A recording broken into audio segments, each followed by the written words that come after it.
खबर लेकर आई हूँ जिसे सुनकर आप हैरान हो जाएंगे और शायद कुछ लोगों को राहत भी मिलेगी ये खबर सुनकर, क्योंकि ये खबर है बिग बॉस 16 से रिलेटेड। वैसे तो बिग बॉस OTT 2 चल रहा है जिसने बहुत ज्यादा धमाल मचा रखा है, आए दिन इससे जुड़ी खबरें आती रहती हैं, लेकिन अब जो खबर आई है वो बिग बॉस 16 से रिलेटेड आई है और उसी की कंटेस्टेंट रही अर्चना गौतम ने बहुत बड़ा एक्सक्लूसिव खुलासा किया है, वो भी विनर को लेकर। अर्चना गौतम का कहना है कि जो बिग बॉस 16 का विनर बना था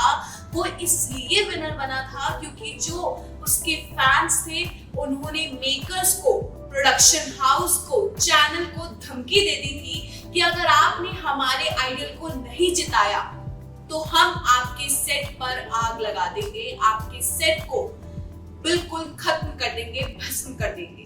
जी हाँ, ये अर्चना गौतम का कहना है। दरअसल हाल ही में उनसे बिग बॉस OTT 2 के बारे में पूछा गया,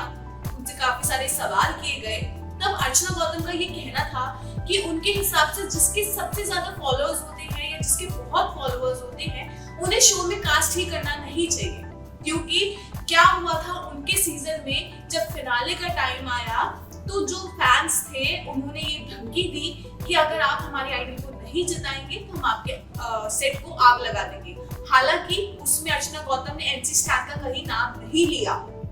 लेकिन इस बात से सबको ये अंदाजा लगाया जा रहा है कि वो MC स्टैन के बारे में बात ही कर रही थी, क्योंकि MC स्टैन का जीतना सबके लिए बहुत ज्यादा शॉकिंग था, क्योंकि उन्होंने शो में कुछ ऐसा नहीं किया,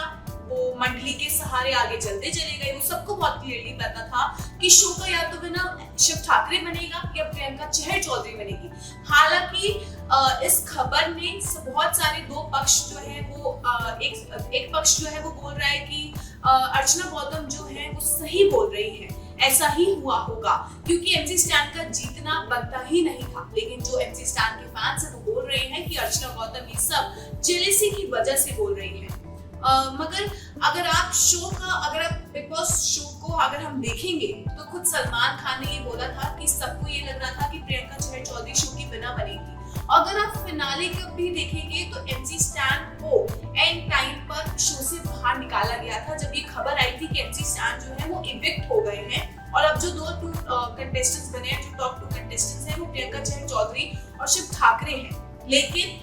अचानक पता नहीं क्या हुआ, MC स्टैन को फिर से शायद घर के अंदर भेजा गया क्योंकि ये सब हालात बाहर बन गए थे और टॉप 2 में फिर शिव ठाकरे और MC स्टैन रहे और प्रियंका चहर चौधरी को घर से बाहर इविक्ट कर दिया गया, जिसके बाद सलमान खान ने बोलते हुए नजर आए कि उनके चाहने वाले या जो उनके मिलने वाले हैं उनको सबको लग रहा था कि प्रियंका चहर चौधरी शो की बिना बनेंगी और कहीं ना कहीं उस डिसीजन से जब वो प्रियंका को इविक्ट कर रहे थे तो सलमान खान के चेहरे पर एक डिसअपॉइंटमेंट थी। सलमान खान दिल से बोलते हुए नहीं दिख रहे थे, तो कहीं ना कहीं शायद जो अर्चना गौतम ने ये खुलासा किया है वो सब सच हो सकता है, जिसके बाद अब बिग बॉस OTT 2 पे सबकी नजर है कि क्या फिर से मेकर्स किसी के दबाव में आकर शो का जो असली विनर होना चाहिए उसके साथ कुछ खिलवाड़ कर सकते हैं। क्योंकि अगर बिग बॉस 16 में ऐसा हुआ है फिर उसके बाद विनर अगर आने वाले सीजन में कोई भी बनेगा तो सबको यही डाउट रहेगा कि ये जो विनर है वो अपने पोटेंशियल की वजह से बना है या मेकर्स के डर की वजह से बना है, क्योंकि फैंस आके धमकी दे देते हैं कि हम सेट को जला देंगे। और मैं एक और चीज पे रोशनी डालना चाहूंगी, जब MC स्टैन ने शालीन भनौत से उनकी जब लड़ाई हुई थी तो उन्होंने काफी सारी चीजें बोली थी कि मैं बाहर तुमको देख लूंगा, ये है वो है। उन्होंने कहीं ना कहीं किसी एक ग्रुप का सहारा लेते हुए उनको धमकी दी थी। अब शालीन भनौत भी उस ग्रुप को जानते हैं। शालीन भनौत ने भी ये चीज बोली थी कि मैं जानता हूँ उन लोगों को, मुझे पता है वो कौन है जिनके ऊपर ये उछल रहा है। तो कहीं ना कहीं शायद वो जो फैंस बाहर आए थे वो शायद उन्हीं के ग्रुप के मेंबर हो सकते हैं। काफी पॉइंट्स ये भी उठ रहे हैं, लेकिन अब सारा मैटर ये है कि MC स्टैन सच में शो के विनर थे, सच में उनको प्रियंका चहर चौधरी या शिव ठाकरे से ज्यादा फैंस वोट्स मिले थे, या ये सब मेकर्स की डर की वजह से MC स्टैन को विनर बनाया गया। आपका इस पर क्या कहना है? अपनी राय हमें कमेंट सेक्शन में जरूर बताएं।